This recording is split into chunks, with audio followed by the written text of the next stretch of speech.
Morning, everybody. Hope everybody's doing well. Happy Tuesday for those that are with me live. For those that are watching later, happy whatever day it is.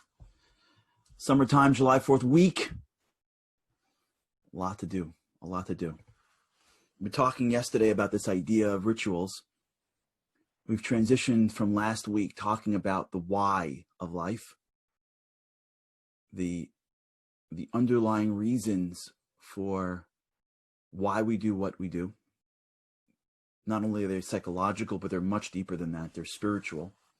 And spirituality is gearing us to understand things in a non-physical way. We spoke yesterday about this idea of change and how change is when we are changing our brains. That's what change is. Change is when we are reprogramming our mind so that what once felt normal now doesn't feel normal. What was once a neurological connection to do something or not do something now doesn't feel like that. That's why it's called change.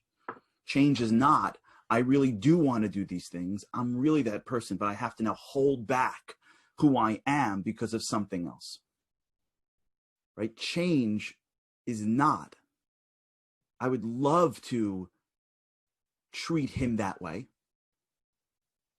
Every part of me wants to treat him that way, but I can't because I made a resolution or I was inspired or blah, blah, blah. The actual change takes place when you change. When you now want to treat them differently. Now, the process of change is complex. So if you zero in on it, there's like an inception of change. There's the period where the change grows. Then there's the ultimate birth of change, right? There's that moment, that spark when change begins. It begins on a decision. It begins on maybe even you can say a resolution properly, but I wouldn't use that word. A commitment is a better word. Because once you commit to something, in a way, you've changed it. Now, you're not changed yet, but you've changed, you're beginning the process. And under a microscope, change begins whenever you make a decision, a real decision to change. Along the process, the development, if you will, that period of time of growth is the war in your mind, where all your neuroplasticity says, we don't do this. And now you've got new stuff going on. Someone emailed me about reaching for sugar, this habit of whenever one is stressed, they reach for sugary foods.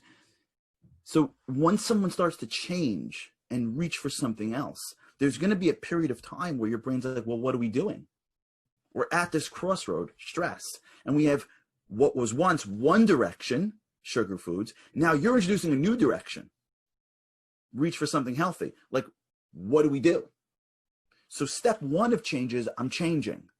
Step two of changing is now I'm giving my brain another option when I hit the crossroads. Step three is as I start to implement that, I'm in war. I'm in battle. Because my brain knows how to get to this street. But every time we take the street, we go right. What's with this whole thing left? When did this happen? What's with us not saying whatever we want to say? What's with this whole trying things we haven't tried before? We don't try things. We pull back. And we say because I get very nervous and I can't. Wait, we don't do these things. What's going on? Your brain's like, hello, who are you? I don't recognize you because you're not this person. And you don't feel like you. You don't feel like you. It's not me. It's not me. It's not me. One of the great parts of the of 2 generations ago. I'm blessed, as I say all the time, because my background is diverse. My grandparents on my father's side come from Aleppo, Syria. My grandparents came to this country. My grandfather, unfortunately, passed away young. My grandmother was alone, having three of her children sent to Israel back in the 60s and 70s, or the 70s, before Skype and Zoom. The rest of her family had to raise alone, and then my other side, they're Holocaust survivors. Do you think any of them started their lives when they were little? One in the comfort of Aleppo, Syria, a community that has basically been around since the Second Temple. And until Israel started to grow, the government was nice to the Jewish community. And then within a few years, basically, they were kicked out. My other grandparents who grew up in Romania and Czechoslovakia, wonderful, very warm communities when they were little. You think when they landed on these shores, they said, well, that's not me. That's not me. Yeah, that's not you. Now you got to be bigger. You got to learn how to grow and survive and rebuild with the worst trauma maybe in modern history. That's not me is the battle that takes place between our minds. That's not me is half of my brain saying, this doesn't feel like me. And half my brain goes, yeah, I know, I'm changing. I'm changing you. This is the battle. And at some point, depending on what it is that you're doing, how complex the action is, what else is in your brain, at some point it starts to feel like you. And you've changed. At some point, you've changed. This happens when sometimes I see with young guys when they get married. Every once in a while, you get a guy who gets married, and he's like, what? I can't hang out with my buddies whenever I want? Like, what's up? They're going skiing. And you got to explain to them, yeah, no, that's not how it works anymore. You're married. You don't just hang out with your buddies whenever you want. You don't go skiing on a ski trip whenever you want. And there's a transition that takes place until one day he wakes up, I hope, and who he is someone that's married. He's not fighting between the single guy with his buddies and the married man. He's the married man, and his friends adapt to the new reality called married man. How you eat, how you talk, what you do, your connection to God, your connection to your customers. That's how growth works. If I can, simply, in my humble opinion. So yesterday we spoke about where our failure is. You see, our failures take place because we think we have unlimited willpower. And we think the reason why I can't go from zero to 4 through all the stages is because I don't want it bad enough. And if I would just want it badly enough, then I would get through it. If I would just want it badly enough, then I would decide I'm not eating that. And then I would start building neuroplasticity. I'd hold on. My other things would be like, no, let's have sugary food. You'd be like, no. And then I would just take it to the end and I would change. It's as if, and I think Ori pointed this out, it's as if we're just code that we can just type in, now eat healthy, click. And now all of a sudden, my brain's like, healthy. Now be nice to family. Okay. Kids, hi. Who wants to read Goodnight Moon? As if we're just a robot that we have to just fix the coding. It's much more complicated than that. The reason why most of us fail in our resolutions is because we are misusing willpower. If we think that what's stopping us is the lack of willpower, then we're wrong because there isn't enough willpower. We're misusing the resource. So once you go at it a couple of times and you start to fail, you go, oh, it must be me. Because I've been making the same resolution for 20 years. And I keep on not being able to do the thing that I want to do. I guess I don't have it. I guess it's not me. But once we realize that willpower is a finite resource, that all you get every day is a little bit, we start to change how we deal with those moments that are difficult for us. Because if I know change is difficult, and I have a certain resource that's going to go down, that's going to deplete, then I have to be very strategic with what I am going to the well for. There's a whole big thing about Mark Zuckerberg and Steve Jobs. I don't know if you've read this thing before, where they all wear the same clothes. You've seen this before? Steve Jobs, and I don't know if he invented this or not, but he popularized, if I remember this correctly, a black turtleneck and jeans. And yes, Leron, exactly. And And Zuckerberg did as well. Elon knows exactly where I'm going. He's always a step ahead.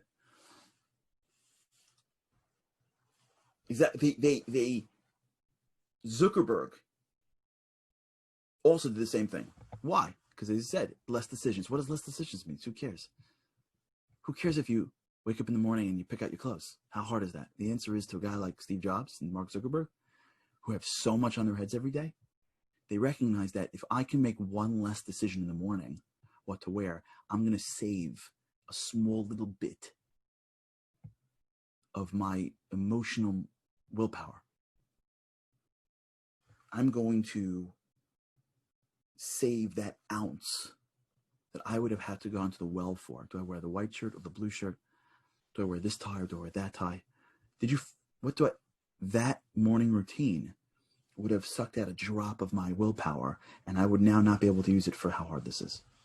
Andy Boltax is putting up right now. This is what you get when you're with us live. You got my crew over here. Andy already put up the Inc. magazine article about that. Why successful people wear the same thing every day. So we have to understand that. Thank you, Miriam.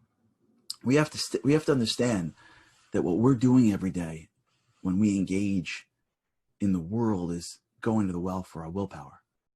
So here's what that means. You go into the office, let's say, wherever your office is, and you start to get involved in some drama. You pick up the phone and someone's got drama. This person did this and this person did this.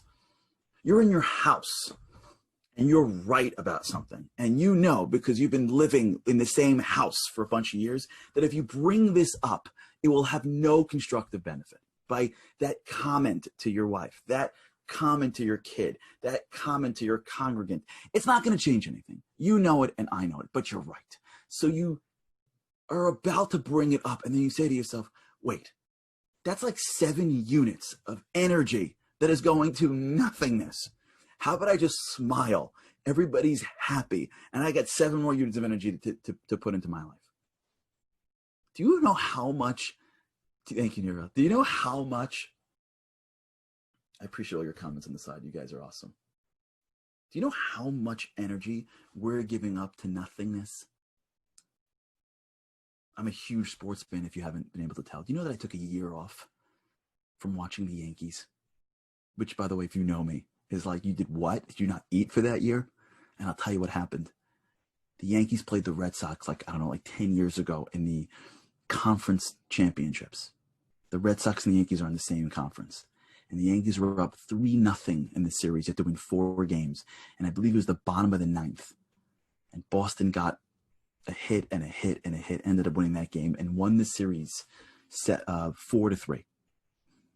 The level of pain that I was in after that series, the level of actual emotional anguish, I said to myself, I cannot give the Yankees this much emotional exhaustion. I don't make any money from the Yankees. I love them. I've been watching the Yankees since before I could remember. I listened to Yankee baseball in my bed in the summers after I said, I'm sleeping, and I would listen.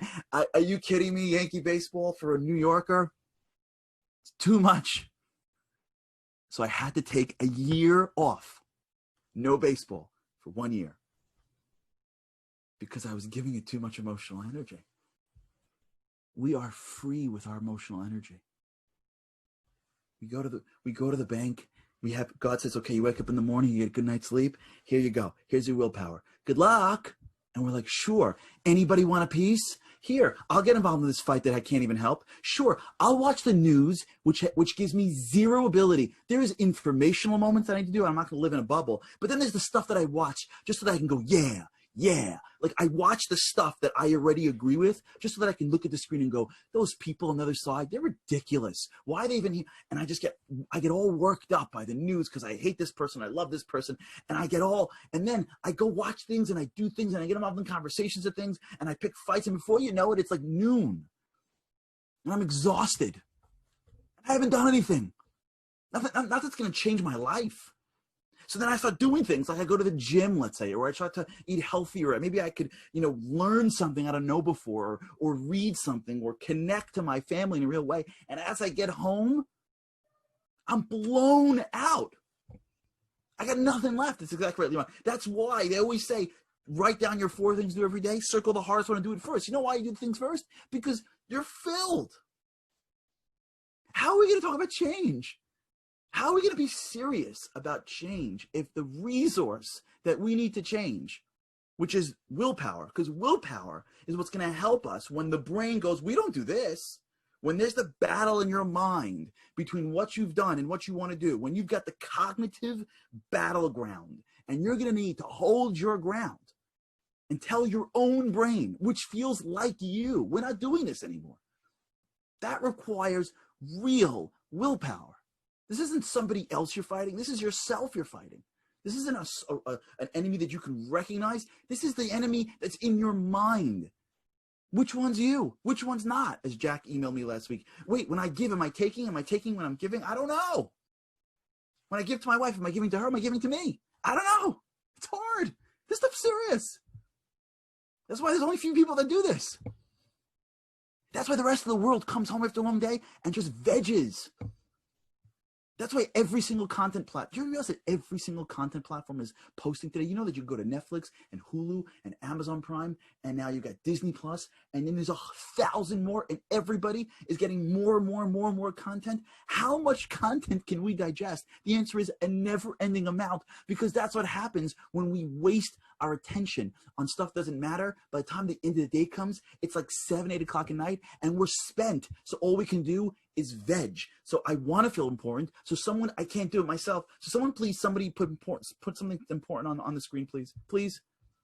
Can I watch someone play a game so that I can see somebody else fighting hard for what they believe in? Can I watch a story about somebody, please? Or better yet, can I just escape? I had this with a client that we're working with right now who's in the entertainment business, talking about different content, whatever. And he says, no, we're not doing anything real. We're doing just escapism. I said, really? He goes, life is too serious, people. I'm like, really? We're up to that now? Escapism? Let me just like sit back and just like escape. We're living in, it's been a hard couple of months, but we're living in the greatest era in modern history. We're living in a political scheme where everyone's like, everybody hates each other. Really? Have you seen the Civil War? Last time they hated each other, a couple of 100 years ago or so, when they hated each other, a little bit more, they killed each other. Everybody likes to think that we're living in the worst time ever and everything's been terrible. It's never been worse than this. We're living in pretty decent times. We got to escape it. Where does this come from? You know where it comes from? Exhaustion. It comes from exhaustion. It comes from the fact that from the second I wake up, I'm being hit by everybody. And I am indiscriminate with where I place my willpower. And so by the time I come home through my day or throughout my day, I am lost. So I have to now connect my emotional attention to things on the outside. It never ends. We're exhausted. We're exhausted emotionally. And the reason we're exhausted emotionally is because we take maybe the most powerful resource that we have, which is our willpower. And we don't put a guard at the gate. We hand it out like it's candy, not like it's gold. If we want to change, like if we're serious, let me ask you a question now. We've been talking about journaling. Anyone been journaling every day? If not, how come? Because it's hard. Thank you, Orit and Leon. You're on. Steve, awesome. You're making it worth it. If you're out there doing it, you're getting it. If you're not, it's because it's hard. And I got to put emotional energy into that thing. Awesome. Thank you, Ann. That's the game that we're in right now. We have to start to become guardians at the gate. And the gate is our willpower. When you walk through life, you look around and go, is that worth my willpower? Steve Jobs is doing it. Yeah, exactly, Leron. Leron's ahead of me. And you're always ahead of me, Leron. We're going to talk about habits later this week, but Leron's already giving us a preview of where I'm going to be going. You skate to where the puck is going. I know it. But let's start by first recognizing this. Let's be real with ourselves. Take the day and just be mindful. Be mindful. Where am I putting my energy? Where am I putting my energy? And if we put our energy in, before we do anything, just watch it. Remember we spoke about peace and truth? Don't worry about peace. Peace is integration. Just worry about truth. If we get real with each other, with ourselves, that my energy is leaking, then we'll start to understand, okay, how do I plug the holes? And once we start to get back our energy and our willpower, now we can start to put it to where we really need it, which we'll talk about tomorrow. All right, everybody. Thanks so much. Love you guys. Thanks so much for tuning in, and have an incredible day. And with God's help, I can't wait to see you again tomorrow.